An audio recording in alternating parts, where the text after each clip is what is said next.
بہت ہی خوبصورت انداز میں نعت رسول کو قبول پیش کر رہے تھے۔ اللہ تعالیٰ کے بڑا شرف کی حاضری آل رسول کی بارگاہ میں قبول فرمائے، اور نبی کریم صلی اللہ علیہ وآلہ وسلم کی بارگاہ میں قبول فرمائے، اور سرکار غوث پاک رضی اللہ تعالیٰ عنہ کی بارگاہ میں قبول فرمائے۔ اب بلا تاخیر آپ کے سامنے مفکر اسلام ڈاکٹر پروفیسر مفتی عبدالقوی صاحب بغدادی مدد اللہ عالی اپنے روحانی و نورانی بیان سے ہم سب کے دلوں کو مصفی فرمائیں گے۔ محبت کے ساتھ استقبال کیجیے۔ نعرہ تکبیر، نعرہ رسالت، نعرہ تحقیق، نعرہ حیدری، نعرہ غوثی۔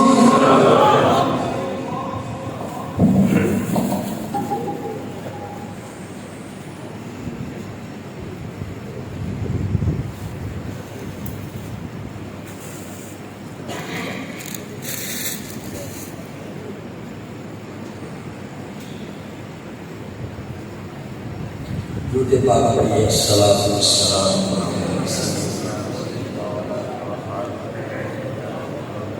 وعلی آلک واصحابک یا سیدی پڑھیے۔ الصلاۃ والسلام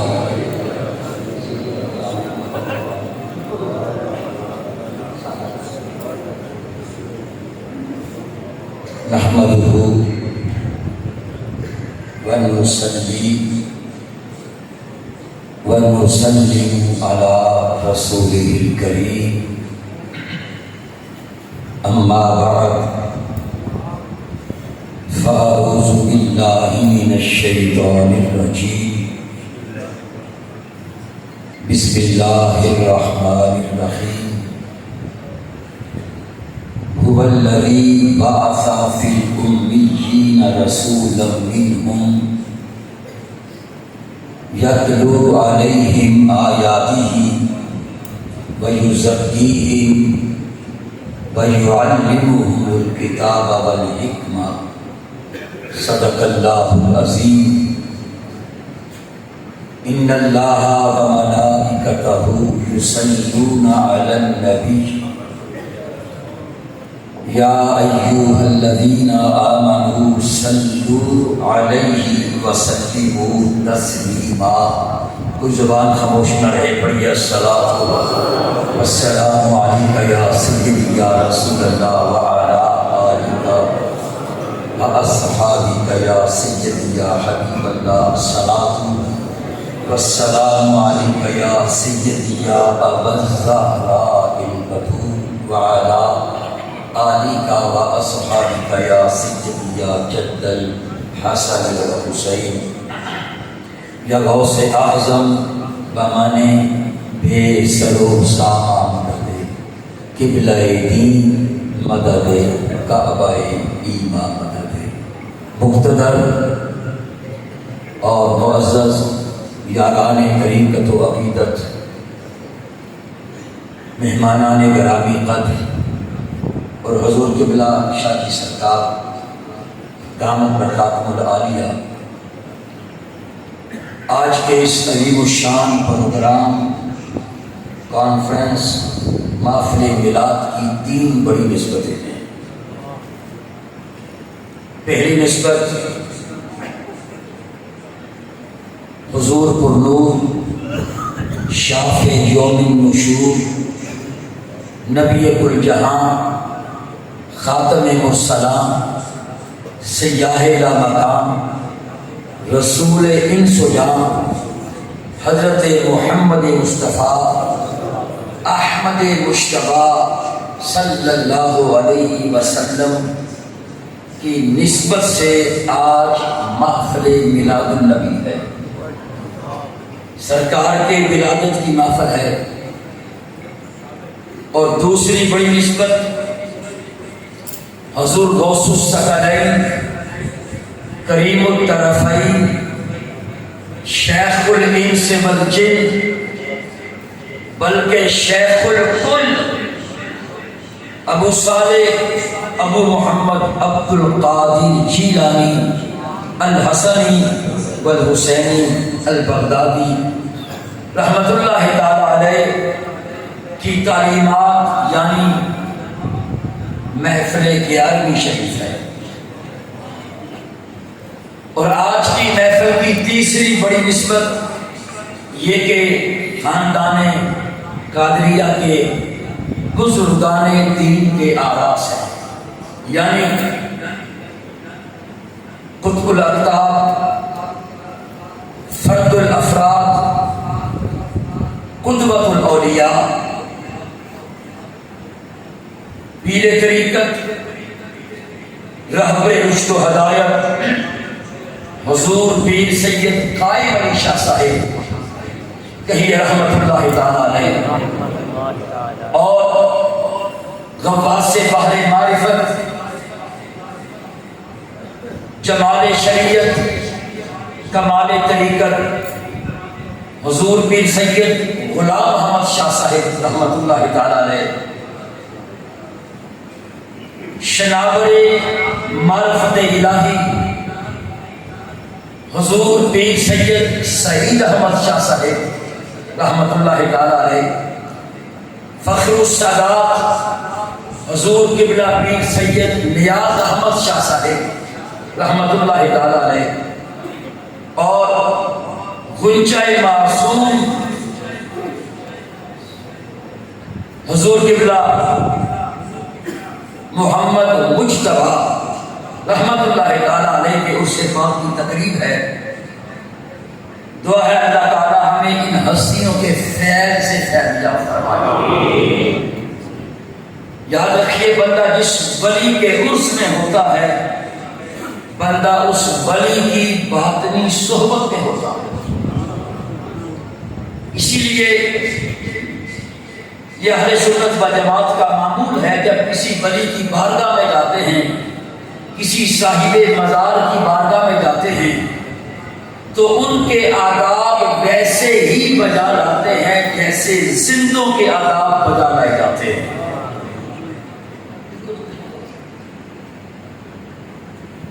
آج یہ ہستیاں ظاہراً ہم سے جدا ہیں، باطناً ہمارے ساتھ ہیں۔ یہ اللہ والے لوگ ان کی زندگیوں کے شب و روز اللہ کے ذکر میں گزرے، ان کا خمیر عشق مصطفیٰ میں گنا ہوا تھا، ان کی کل زندگی تقویٰ و طہارت، زہد و ورع، شب زندہ داری، آہ سحرگاہی، اخلاص نیت اور رات کے سجدوں سے معمور تھی۔ یہی وجہ ہے کہ وہ لوگ اپنی زندگیاں گزار کے چلے بھی گئے مگر ان کے نام آج بھی روشن ہیں۔ اقبال نے انہی ہستیوں کے بارے میں کہا تھا، نہ پوچھ ان خرقہ پوشوں کی، ارادت ہو تو دیکھ ان کو، ید بیضا لیے بیٹھے ہیں اپنی آستینوں میں۔ اصل میں یاد رکھیے ان ہستیوں کا جو مقصد حیات تھا وہ ان کا اپنا ذاتی مقصد حیات نہیں تھا، انہوں نے زندگیاں اپنے لیے نہیں گزاری، ان کی زندگیوں کا مقصد وہی تھا جو رسول اللہ صلی اللہ علیہ وسلم کی زندگی کا مقصد تھا۔ نبی پاک کی بعثت کا مقصد کیا تھا؟ نبی پاک کی حیات طیبہ کا مقصد کیا تھا؟ آقا کریم کی ولادت کا مقصد کیا تھا؟ قرآن کریم نے اس کو بیان کیا، هو الذی بعث فی الامیین رسولا منہم، کہ وہی اللہ ہے، وہی رب ہے جس نے امیوں میں سے، امیوں میں ایک عظیم الشان رسول بھیجا۔ اس نبی کے بھیجے جانے کا مقصد کیا تھا؟ اللہ نے 4 مقصد بیان کیے ہیں، اولیاء کاملین نے انہی مقاصد کو اپنی زندگی کا مقصد بنایا ہے۔ توجہ کے ساتھ، پہلا مقصد جو نبی پاک کی بعثت کا تھا اللہ تعالیٰ نے قرآن میں بیان کیا یتلو علیہم آیاتہ، میرا نبی ان پر قرآن کی آیتوں کو تلاوت کرتا ہے۔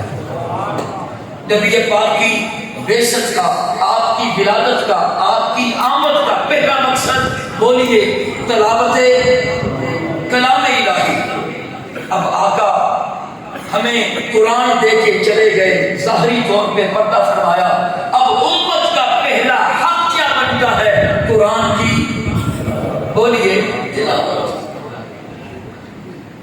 یہ قرآن وہی کتاب ہے جس کی تاثیر سے خشونت و رونت ملائمت میں بدل گئی، جس کلام کی تاثیر نے پتھروں کے جگر آبدار کر دیے، جس کلام نے بندہ نمازیوں کی ادائیں سکھائی، جس کلام نے تہذیب و تمدن کے ڈاک روزگار نمونے پیش کیے، جس کلام پہ عمل کرنے والوں نے مسجد نبوی کے صحن میں بیٹھ کر اہل جہان کا نوشتہ تقدیر بدل کے رکھ دیا۔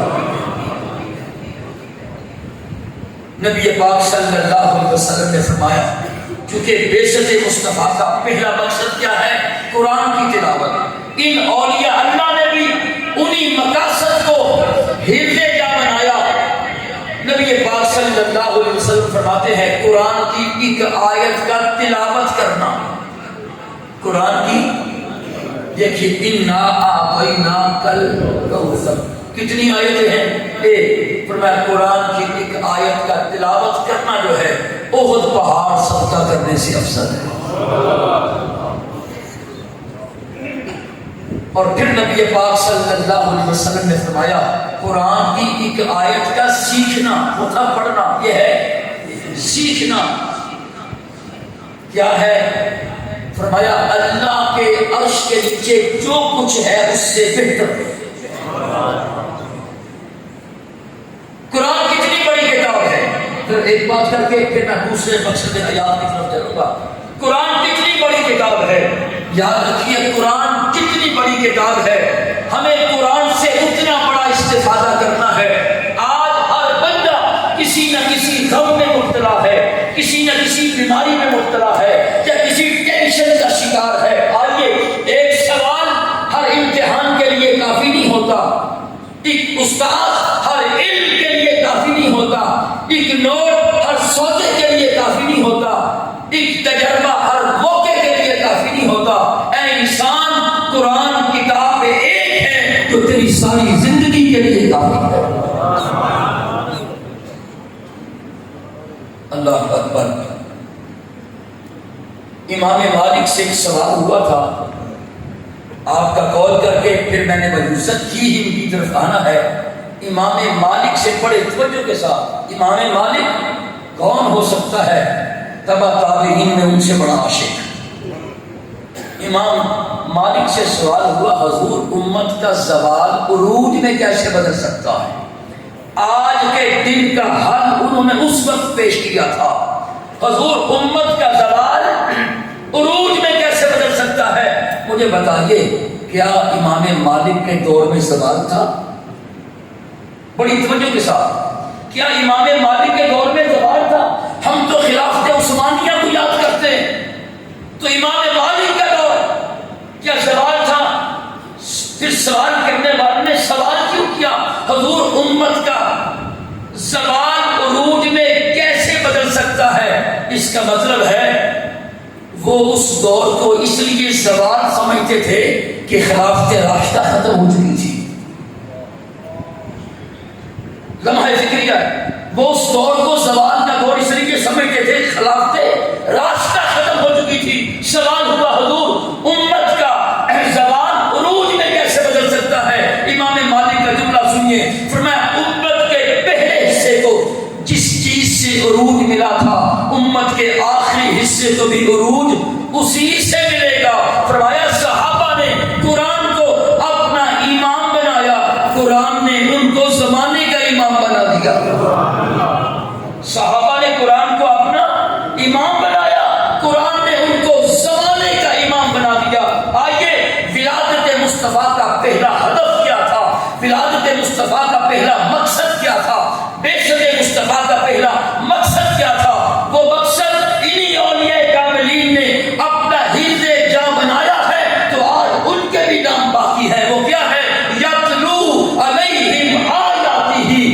مصطفیٰ جو ہے ان لوگوں پر قرآن کی آیتوں کو تلاوت کرتے ہیں۔ اب آقا تو قرآن دے کے چلے گئے، اب امت کا حق بنتا ہے نا کیا کرے قرآن کی۔ اور اس آستانے کا سب سے بڑا پیغام بھی یہی ہے، آئیے قرآن کو تھام دو۔ کیا اللہ تعالیٰ نے نبی پاک کی آمد کا، بعثت کا دوسرا مقصد قرآن میں بیان کیا، وَيُزَكِّيهِمْ، نبی پاک لوگوں کا تزکیہ کرتے ہیں۔ کیا کرتے ہیں؟ پاک کرتے ہیں۔ اور یاد رکھیے جتنے بھی اولیاء ہیں ان کا پہلا کام کیا ہے؟ قرآن کی تلاوت اور اپنے نفس کا تزکیہ۔ تزکیہ نفس پہ بڑی بڑی کتابیں لکھی جا چکی ہیں، ایک نہیں آدھے جملے میں نے تزکیہ نفس کو بیان کرنا ہے۔ دل کی تختی میں لکھیے، کہیں عبارت کام آئے گی۔ تزکیہ نفس ہے کیا؟ نبی پاک کے بعثت کا دوسرا مقصد جو قرآن نے بیان کیا ہے، وَيُزَكِّيهِمْ، نبی پاک ان کا تزکیہ کرتے ہیں۔ تزکیہ ہے کیا؟ توجہ، نیکی کو بدی پہ غالب کرنا تزکیہ ہے۔ انسان کے وجود میں ہر وقت دو قوتیں ہیں، یہ خاک اور روح سے بنا ہے، مٹی سے ہے اور روح سے بنا ہے۔ مٹی کی فطرت میں گٹھیا پن ہے، مٹی کی فطرت میں پستی ہے، یہ گناہ کی طرف لے کے جاتی ہے، اور روح جو ہے اس کی فطرت، اس کی خاصیت، اس کی تاثیر جو ہے تقویٰ ہے، طہارت ہے، پاکیزگی ہے، وہ نیکی کی طرف لے کے جاتی ہے۔ انسان میں ہر وقت دو قوتیں باہم کشمکش میں ہیں، ایک برائی کی طرف لے کے جاتی ہے، ایک نیکی کی طرف لے کے جاتی ہے۔ بس نیکی کو جس نے بدی پہ غالب کر دیا اس کا تزکیہ ہو گیا۔ اور یہ تزکیہ نفس کوئی چھوٹی بات نہیں ہے۔ اللہ نے 12 قسمیں یاد فرمائی ہیں قرآن میں، کتنی؟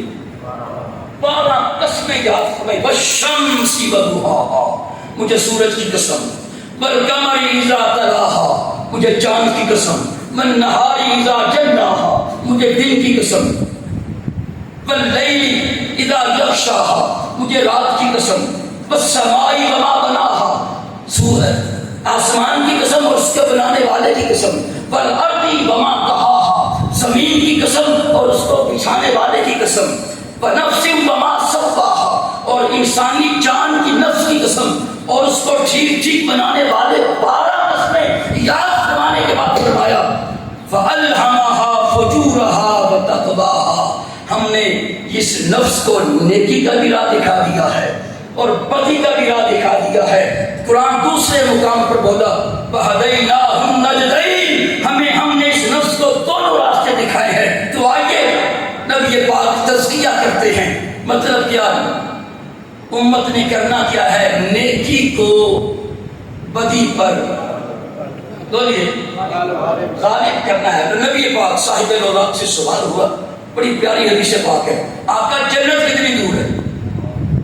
کیا جنت کتنی دور ہے؟ فرمایا 2 قدم۔ حضور جنت 2 قدم؟ فرمایا ہاں، 1 قدم اپنے نفس پہ رکھ، دوسرا تیری جنت میں ہوگا۔ اللہ اکبر، اس کا مطلب ہے نفس کو ہی زیر کرنا ہے۔ آج جن کے نام زندہ ہیں، حضور سید قائم علی شاہ صاحب رحمۃ اللہ تعالی علیہ، حضور سید غلام محمد شاہ صاحب رحمۃ اللہ تعالی علیہ، اور ارد گرد جتنے بھی اولیاء داتا گنج بخش علی حجویری ہیں، حضرت شاہ الوالی ہیں، نوشو گنج بخش ہیں، سلطان باہو ہیں، میرے غوث پاک شہنشاہ بغداد ہیں، شیخ شہاب الدین سہروردی ہیں، انہی کے نام اس لیے زندہ ہیں، انہوں نے اپنا بھی تزکیہ نفس کیا ہے، اپنے پاس بیٹھنے والوں کا بھی تزکیہ نفس کیا ہے۔ جنید بغدادی کا قول بیان کر کے میں آگے نکلوں گا۔ حضرت جنید بغدادی غوث پاک کے بھی پیروں کے پیر، سید الطائفہ جنید بغدادی فرماتے ہیں اپنے نفس کو کہیں لگا دے ورنہ یہ تمہیں کہیں لگا دے گا۔ اللہ نبی پاک کی ولادت کا، بعثت کا، آمد کا پہلا مقصد دہرا رہا ہوں، یاد رہے، یتلو علیہم آیاتہ، ہی قرآن کی تلاوت ہے۔ دوسرا مقصد تزکیہ کرنا ہے، وقت نہیں ورنہ میں تزکیہ پہ اور گفتگو کرتا۔ تیسرا مقصد جو رب تعالیٰ نے نبی پاک کی آمد کا بیان کیا ہے، وَيُعَلِّمُهُمُ الْكِتَابَ، نبی پاک قرآن سکھاتے ہیں. قرآن آج پڑھنے کی تو آواز آتی ہوگی مگر سیکھنے کی آواز بہت کم گھروں سے آتی ہے. یہ نہیں ہے کہ یہ صرف مشائخ اور علماء کے لیے سیکھنے کے لیے اترا ہے، نہیں. وَيُعَلِّمُهُمُ الْكِتَابَ. حضرت حسان بن ثابت نے جب کلمہ پڑھا 60 سال عمر تھی، انہوں نے یہ نہیں کہا آقا بوڑھا ہو گیا ہوں اب مجھ سے قرآن یاد نہیں ہوتا، اب قرآن کے قواعد یاد نہیں ہوتے. جس صحابی نے بھی میرے مصطفیٰ کا کلمہ پڑھا ہے وہ میرے مصطفیٰ کے مدرسے کا طالب علم بنا ہے اور قرآن سیکھا ہے. کیا سیکھا ہے؟ تو امت کا تیسرا حق کیا ہے؟ بولیے. قرآن سیکھنا ہے اور سکھانا ہے. اس پر ایک حدیث پاک پیش کروں گا پھر حکمت کی طرف آؤں گا. میری بات ختم ہے توجہ کے ساتھ. قرآن سیکھنے میں کتنی برکت ہے آج ہم بھول گئے. آج امت کو رجوع القرآن کی ضرورت ہے. جو پاکستان کا حال ہے اور جو میں امت مسلمہ کا حال ہے صرف اسی وجہ سے ہے کہ ہم قرآن سے روگردانی کر چکے ہیں. کنز المال کی حدیث پاک ہے. ایک سائل عمر فاروق اعظم کے پاس اکثر آتا، سوال کرتا، آپ اسے عطا کرتے، چلا جاتا، پھر آتا، پھر عطا کرتے، پھر چلا جاتا. اور یہ بھی یاد رکھیے امیر المومنین عمر بن خطاب تھوڑا دینے والے نہیں تھے، اس لیے کہ انہوں نے رسول اللہ کو دیتے دیکھا تھا. پھر بیت المال ان کے تصرف میں تھا، وہ حق پہ اوپر استعمال کرنے والے تھے. وہ ایک دن پھر آیا، عمر فاروق اعظم نے فرمایا بڑی توجہ ہے، اذهب فتعلم کتاب اللہ. فرمایا جا قرآن سیکھ. یہ نہیں کہ قرآن پڑھ. قرآن پڑھنے کی اپنی برکت ہے مگر سیکھنے کی برکت. پہلے میں نے حدیث بیان کی ہے قرآن کی ایک آیت کا پڑھنا احد پہاڑ صدقہ کرنے سے افضل ہے، اور ایک آیت کا سیکھنا جو ہے اللہ کے عرش کے نیچے جو کچھ ہے اس سے بہتر ہے.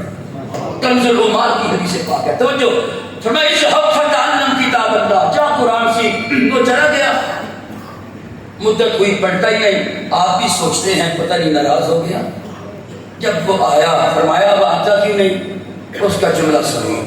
آج کے مسائل کا حل ہے اس جملے میں. کہتا حضور آپ نے کہا نہیں تھا قرآن سیکھ. وجدت فی کتاب اللہ ما اغنانی عن باب عمر. حضور قرآن میں مجھے وہ کچھ مل گیا جس نے مجھے عمر کے دروازے سے بے نیاز کر دیا. اگر قرآن ایک تابعی کو عمر فاروق اعظم کے دروازے سے بے نیاز کر سکتا ہے تو کیا قرآن آج ہمیں IMF سے بے نیاز نہیں کر سکتا؟ ورلڈ بینک سے بے نیاز نہیں کر سکتا؟ بے نیاز کر سکتا ہے. کب؟ جب امت قرآن پڑھنا شروع کر دے، قرآن سیکھنا اور سکھانا شروع کر دے. مگر افسوس ہم نے قرآن چھوڑ دیا ہے. اقبال نے بڑے گلے کیے ہیں، وقت نہیں ورنہ میں اس کو پیش کرتا. پہلا مقصد کیا ہے سرکار کی آمد کا؟ میلاد مصطفیٰ کا پہلا مقصد، بعثت مصطفیٰ کا پہلا مقصد یتلو علیہم آیاتہ، قرآن کی تلاوت. دوسرا وَيُزَكِّيهِمْ، تزکیہ نفس کرنا. تزکیہ نفس پتہ کیا ہے؟ کہ 24 گھنٹے کا مجاہدہ ہے. میری نظر غلط تو نہیں اٹھ گئی؟ میرے قدم کدھر جا رہے ہیں؟ میرے دل میں خیال غلط آیا ہے؟ کہیں مجھے گناہ کی طرف نہ لے جائے. تزکیہ نفس 24 گھنٹے کا مجاہدہ ہے. یہ جو اللہ والے کرتے، یہ جو اللہ والے کرتے، یہ یاد رکھیے. مفتی احمد یار خانیمی نے فرمایا تزکیہ نفس بہت مشکل ہے، مجاہدہ ہے، مگر کسی کی ولی کی نگاہ اٹھ جائے ایک سیکنڈ میں یہ سارے تزکیے ہو جاتے ہیں. نگاہ ولی میں وہ تاثیر دیکھی، بدلتی ہزاروں کی تقدیر دیکھی. ولی کی نگاہ اٹھ جائے وہ مجاہدے کو 80 سال میں نہیں ہوتے، ولی کی ایک نگاہ سے ہو جاتے ہیں. تیسرا کیا ہے؟ قرآن سیکھنا. وَيُعَلِّمُهُمُ الْكِتَابَ. چوتھا مقصد بعثت مصطفیٰ وہ کیا ہے؟ وَيُعَلِّمُهُمُ الْكِتَابَ وَالْحِکْمَةَ. علامہ محمود علوسی حضور غوث پاک شہنشاہ بغداد کی مسجد کے خطیب رہے، مفسر قرآن ہیں. انہوں نے اور اکثر مفسرین نے لکھا حکمت سے مراد کیا. آخری بات ہے اور نتیجہ خیز بات ہے، مختصر سے اس خطاب کا خلاصہ ہے. حکمت سے مراد رسول اللہ صلی اللہ علیہ وسلم کی سنت شریفہ ہے، آقا کی سنت. اور یاد رکھیے سنت کے مقابلے میں بدعت آتی ہے. اگر سنت سے ہم منحرف ہوں گے تو بدعت میں چلے جائیں گے. سرکار کی سنت. اچھا اللہ تعالیٰ نے دیکھیے کتاب کے ساتھ حکمت کو بیان کیا. جہاں قرآن سکھانے کی بات کی نا اللہ نے تو وہاں کس کو بیان کیا؟ حکمت کو. سرکار کی سنت کو علماء لکھتے ہیں اس کا مطلب یہ ہے نبی کی سنت کے بغیر قرآن سمجھ آ ہی نہیں سکتا. آقا کی سنت کے بغیر قرآن سمجھ آ ہی نہیں سکتا. اس سے بڑی بات سمجھو امام شافعی کا قول ہے، فرماتے ہیں لوگوں سنو، سنت کو قرآن کی اتنی ضرورت نہیں اتنی قرآن کو سنت کی ضرورت ہے. اسی پہ میں بات ختم کرنی ہے. اسی جملے کی تشریح میں فرمایا، دوبارہ دہراؤں گا بڑے دھیمے انداز میں، ذرا اس کو ذہن میں بٹھائیے سنت کی اہمیت کتنی زیادہ ہے. فرمایا سنت کو قرآن کی اتنی ضرورت نہیں جتنی قرآن پاک کو سنت کی ضرورت ہے. دیکھ لیجئے فرمایا نماز پڑھو، یا اللہ قیام کیسے کریں؟ فرمایا میرا محبوب بتائے گا. رکوع کرو، یا اللہ رکوع کیسے کریں؟ فرمایا میں رکوع کرنے سے پاک ہوں، میرا دیکھو میرا یاد رکوع کیسے کرتا ہے. اگر میں نے آیت پڑھ لی تو سبھی پہ سجدہ لازم آ جائے گا. میں سجدہ کرو، یا اللہ سجدہ کیسے کریں؟ فرمایا میں سجدہ کرنے سے پاک ہوں، دیکھو میرا یاد سجدہ کیسے کرتا ہوں. میں حکم دیتا ہوں، طریقہ میرا محبوب بتاتا ہے. صفا مروا پہ دوڑو، یا اللہ کیسے دوڑے؟ فرمایا میں دوڑنے سے پاک ہوں، دیکھو میرا محبوب کیسا ہے، کیسے دوڑا ہے. پتہ چل گیا اللہ تعالیٰ حکم دیتا ہے، طریقہ میرا محبوب بتاتا ہے. قیام کا طریقہ پورے قرآن سے نکال کے دکھاؤ، رکوع کا طریقہ پورے قرآن سے نکال کے دکھاؤ، اور سجدے کا طریقہ پورے قرآن سے نکال کے دکھاؤ. حج کب ہوتا ہے؟ زکوٰۃ کتنے پیسے پہ کتنی زکوٰۃ ہوگی؟ قرآن خاموش ہے، قرآن حکم دیتا ہے، طریقہ میرا محبوب بتاتا ہے. تو امام شافعی کا قول، ارے سنت کو قرآن کی اتنی ضرورت نہیں کتنی قرآن کو سنت کی ضرورت ہے. یا اللہ وجہ کیا ہے؟ تو حکم دیتا ہے، طریقہ کیوں نہیں بتاتا؟ فرمایا اس لیے جب تم قیام کرو گے تمہیں میرے نبی کا قیام یاد آئے. جب تم رکوع کرو میرے نبی کا رکوع یاد آئے. جب سجدہ کرو میرے محبوب کا سجدہ یاد آئے. جب تم صفا مروا پہ دوڑو میرے محبوب کا صفا مروا پہ دوڑنا یاد آئے. یعنی عبادت تو میری رہے، یاد مصطفیٰ کی بن جائے. عبادت تو میری رہے، یاد مصطفیٰ کی بن جائے. مطلب کیا؟ سر میرے آگے جھکے، دل میرے محبوب کے آگے جھکے. سر میرے آگے جھکے، دل میرے محبوب کے آگے جھکے. دیکھیے آخری دو چار جملے سنت رسول پاک کی اہمیت. آقا لے کے آئے نا قرآن، امت کے سامنے پیش کیا، کہنے لگے معاذ اللہ آیتیں گھڑ کے لے آتا ہے. قرآن کی آیت کر کیا فقد لبثت فیکم عمرا من قبلہ افلا تعقلون، کیا سمجھتے نہیں میں نے تم میں اس سے پہلے زندگی نہیں گزاری؟ قرآن کی صداقت پہ نبی پاک نے اپنی لائف کو پیش کیا ہے. قرآن کی صداقت پر آقا نے اپنی حیات طیبہ کو پیش کیا ہے. قرآن کی حقانیت پہ نبی پاک نے اپنی 40 سالہ وحی خدا شروع ہونے سے پہلے کی زندگی کو پیش کیا ہے. فرمایا اگر اس میں کوئی تمہیں ستم نظر آتا ہے تو کہہ دو قرآن میں بھی کوئی ستم ہے. میری 40 سالہ زندگی میں تمہیں عیب نظر آتا ہے، نقص نظر آتا ہے تو کہہ دو قرآن غلط ہے. تم خود صادق بھی کہتے ہو، امین بھی کہتے ہو، اگر تمہیں عیب نظر نہیں آتا اور ہے بھی نہیں تو کہہ دو قرآن سچا ہے. سبحان اللہ. نبی پاک نے اللہ کے حکم سے قرآن پاک کی صداقت پہ اپنی 40 سالہ لائف سنت سیرت کو پیش کیا ہے. اب بتاؤ سیرت کی کتنی اہمیت ہے. اس لیے علماء نے کہا ہے نبی کی سنت کے بغیر قرآن سمجھ آ سکتا نہیں. آئیے اس آستانے کا یہی پیغام ہے، اس آستانے کا یہی پیغام ہے، یہی دعوت غور و فکر ہے. آئیے قرآن پاک کی تلاوت کیجیے. دوسرا اپنا تزکیہ نفس کیجیے. تیسرا قرآن پاک سیکھیے، چوتھا سرکار کی سنتیں سیکھیں اور اس پہ عمل کریں، قرآن کو سمجھیں۔ دعا ہے اللہ تعالی ہمیں ان ہستیوں کے فیض سے فیض یاب فرمائے۔ وما علیہ الا البلاغ۔